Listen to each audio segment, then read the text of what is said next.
अमावास्यारे पिला जन्म हेले पिला उपरे क्यों प्रभाव पड़ी थाए जानन्तु शुभ ना अशुभ। बंधुगण आपण माने मध्य कौनसी कथा को नहीं शुभ एवं अशुभ निश्चय विचार करुथिबे।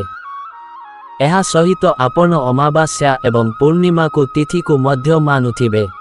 तेबे किछि लोक एपरि अछंती जेउमाने कि पूर्णिमारे जन्म नेइथिबा पिलांकु बहुत शुभ एवं अमावास्यारे जन्म नेइथिबा पिलांकु अशुभ बोली कहंती। कारण एही अमावास्यारे देवता मानंक शक्ति कमी जाए एवं नकारात्मक शक्ति वृद्धि पाए बोली कहा जाइथाए। हेले एही कथारे केते जे सत्यता रहिछि ताहा को न आपण माने जानंती।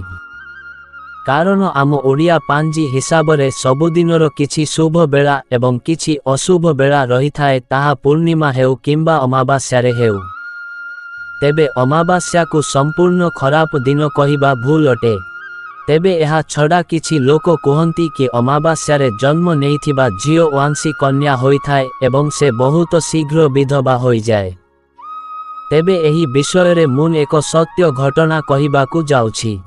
जने महिला अक्षय तृतीया भली बहुत शुभ दिन रे जन्म होइथिले हेले से मध्य शीघ्र विधवा होई जाइथिले। से तो अमावास्यारे जन्म होई नथिले तथापि एहा किपरि संभव होई पारिला। तेबे आमर दीपावली मध्य अमावास्यारे पड़े। एहा छड़ा बकुल अमावास्या त्रिवेणी अमावास्या जेउ दिन मां बिरजा जन्म होइछंती। मधु अमावास्या जेउ दिन बासंती दुर्गा पूजा आरंभ होइथाए। रुक्मिणी अमावास्या जेउ दिन शनिंक जन्म उत्सव मध्य पालन करा जाए।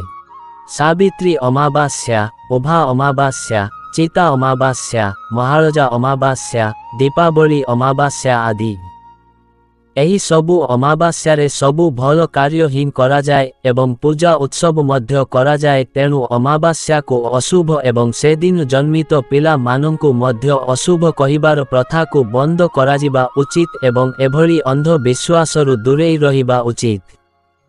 बंधुगण भिडियोटी भल लागिले भिडियो को गोटिए लाइक एवं आमर सत्य गाइडर यूट्यूब चैनल को सब्सक्राइब करिबाकू भूलिबेनी।